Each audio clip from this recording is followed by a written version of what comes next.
soutenir quelqu'un parce que c'est un problème de principe mais journaux yi yéen a ngi ne ci cap collectif des associations de presse mais mettez Pape Alé tout ci journaux yi en médaillon tout le temps nu kaa gis mettez-le dans vos écrans de télévision sur vos écrans mettez-le à l'antenne à la radio avant de commencer une édition du JT du midi ou du matin Free Pape Alé nous soutenons Pape Alé nangam comme les Européens le font par rapport à l'Ukraine mu fës mais il s'agit pas de tenir des réunions ni nous soutenons Pape Alé alors que de visu les populations ne sentent pas que Pape Alé est soutenu c'est mon avis quoi c'est pas kii koor gis si àdduna nit ànd ak nit du tere nga wax ko dëgg dëgg naa la wax bi ànd ak nit du tere nga wax ko dëgg Pape Alé est mal soutenu c'est mon avis les gars de la presse l'association de la presse ou les associations de presse ou le collectif de presse vous voulez soutenir quelqu'un comme ça ne marchera pas on ne peut pas alpaguer quelqu'un sur la base de daal di ne kat waa ji dañ kaa téye ndax rapport bu mu génne nangam mu dem ñu la ñu koy laaj du rapport ba il doit être libéré wax léegi sur le principe qu'est-ce qu'il faut faire le soutenir ardemment et vaillamment et de façon sincère mais bon des réunions à en finir pour des réunions yoo xam ni ca wàllu transmission de messages les populations duñ ko sax sentir duñ ko sax yëg on parle de hashtag de profil de tout ce que vous voulez chers confrères il y en a combien qui ont mis Pape Alé sur leur profil question là quoi on le dit en passant quand même man ak sama morom ñun xam nañ suñu bopp ni réew moom moo toll foofu ku ne da ngaa xam sa bopp li naan ka nekk lijjanti sa bopp mais le soutien là qu'il faut là très sincèrement les gars de des associations de presse je vous le dis sincèrement c'est entre nous si vous voulez faire libérer Pape Alé ça doit être plus profond et plus visible que cela les gens ne sentent pas que Pape Alé est soutenu on parle comme ça et puis juste comme ça bi gën a tranchant aussi parce que loolu la ñuy non un discours sincère ñi ci wax aussi dañu naan quand même si on n'est pas non le même si on n'est pas d'accord là di c'est un peu biaisé ambigu gis nga ci àdduna ci àdduna la remarque que tout le monde a fait un soutien da nga koy teg gis nga tànk da nga koy bank baa nga tàllal ko tey bu ma àndeek nit ngaa la ñuy xeex bi muy xeex ngaa la sama nit la ngaa la man ak moom ñoo bokk 2ATV dama koy sotle ñu xeex ba pare après bu ñu duggee je lui dirai que tu as fauté tu devais pas faire ça mais nit kenn du ko yedd en public et vouloir dire que ni yow nit ki da nga koy soutenir ba pare et en retour ngay continuer di wax que ni non je suis pas même si wax boo ci dugalee mais rek y a un problème faut pas mettre un mais ci seeni discours juste soutenir Pape Alé et que la liberté d'un journaliste est non négociable que ça soit clair pour tout le monde lu ñuy quémander loo xamante ne dañuy raayal wala dañuy waxtaan on ne le fera pas Passan def koy wax tout le temps en 2004 soutien bi nga xamante ne Madiambal amoon na ko mais ñëpp gis nañ ko qu'est-ce qui s'est passé entre-temps 2004 ak 2022 certes beaucoup d'années se sont écoulées mais n'empêche rien n'a changé entre-temps presse mu ngi continuer di nekk presse corps bi mu ngi continuer di am ay éléments mais pourquoi le soutien de Pape Alé gisuñu ko comme ni ñu koy gisee bannière bi ñu doon wax ci journaux yi bi ñu koy nemmeeku fan yi yépp doo mën a citer 5 journaux yi nga xamante ne ñu ngi affiché bannière bi pour soutenir Pape Alé aussi am na ñi nga xamante ne tout le temps bu dara xewee ñooy génn di wax où sont ces gens-là qui peuvent parler pour ñu dégg leen où sont ces journalistes-là qui sont tout autour pour pouvoir parler pour au moins am na ñoo xamante ne ils peuvent facilement parler pour ku ko mënta jot ci ana ñu fan lañ nekk fan lañ féete pourquoi est-ce qu'il ne parle pas pourquoi est-ce que ni ko Pape Alé di defee bu kenn amee ay tolof ci wàllum presse mu taxaw pourquoi ce soutien là gisuñu ko pourquoi yeneen corps yi gën a soudé que cette presse là pourquoi respect bi nga xamante ne presse bi moom la ñuy xaar pour nit ñi am ko ci ñoom mënuñu ko am ci ñoom parce que tout simplement ils sont pas soudés comme ils le disent quoi pas ça. tu sais jërëjëf Koor c'est très bien dit xam nga ci àdduna dañuy wax ni xam nga lan la ma gëmoon te loolu peut-être dañu kaa santé sunu borom santé que waajur yi xam nga lan la ñu gëmul ñun damay ànd ak Nabou Cor maag Nabou Cor ñoo far Nabou Cor wax dëgg bañ a wax dëgg def yoon bañ a def yoon parce que dama ànd ak moom non je prends la défense de Nabou Cor ci kaw dëgg après ñu ne ma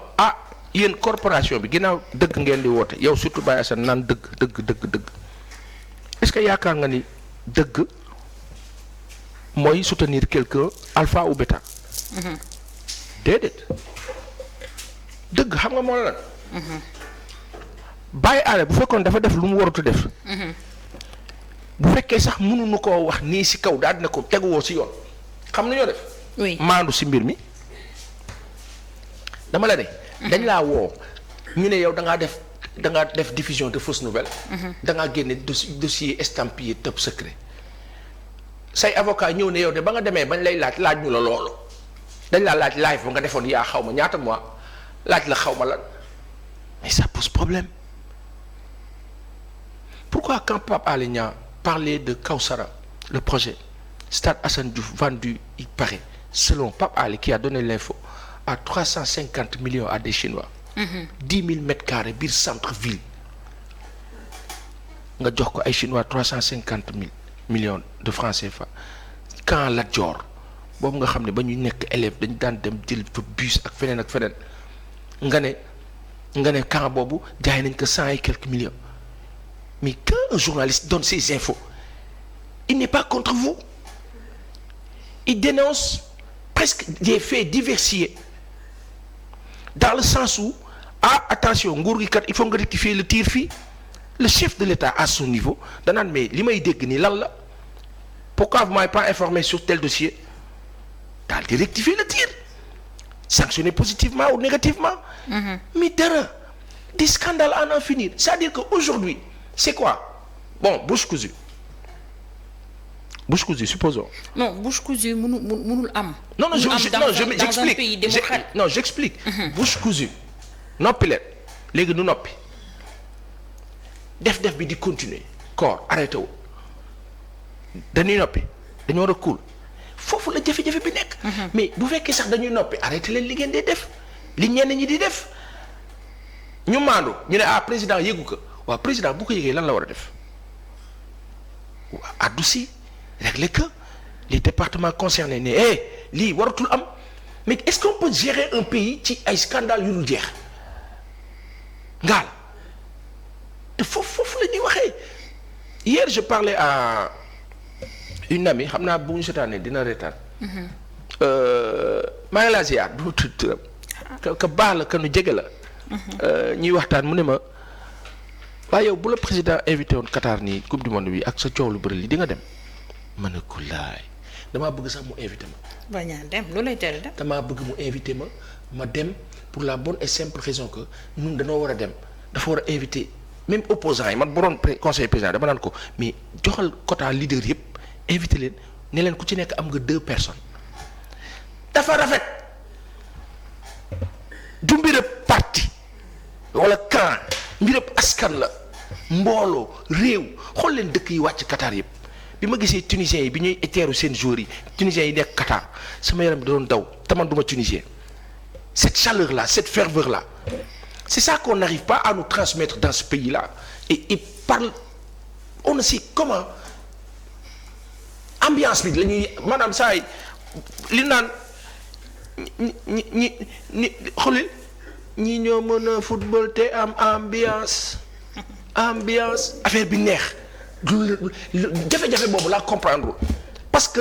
quand vous avez des autorités qui passent leur temps à se barricader à se braquer mais ñu nag yéen ñoo far dafa war a neex dafa war a neex dañu war a waxtaan ngaa la ànd fii ba nu ñëwee mbay anta li nu koy yekk yëpp ba nu paree danoo ànd ak moom waxtaan dafa war a neex mbay léeg-léeg mu ñëw daal di tëju yaram bi neexut nga tudd ko rek mu commencé def génn jikkoy saay-saay bi yaram bi ubbeeku daa baax mais faut c'est-à-dire que nos autorités doivent nous transmettre des ondes positives c'est-à-dire que jusqu'ici c'est ça le blocage on n'arrive pas à nous transmettre des ondes positives yéen a ngay defar yéen a ngay nangam et cetera bu ñu la nee coow am na fii scandale am na fii da ngeen di addu ci lu daal ne waaw mais loolu lan la foog ñu leeral ko au moins mais foog ñu leeral ko waaye tag waaw yéen ñi koy wax gis nga tey ngeen dee mais non jafe-jafe bi yëpp loolu la c'est-à-dire que bien élu mais fexe ba mu nekk contraire bi nit ñi taxaw di leen xool moytul ma nag peuple bu taxaw di la xool nii. non et puis pas ça tey bu ñu dénoncer ay scandale bu mu concerné benn nit boo xamante ne peut-être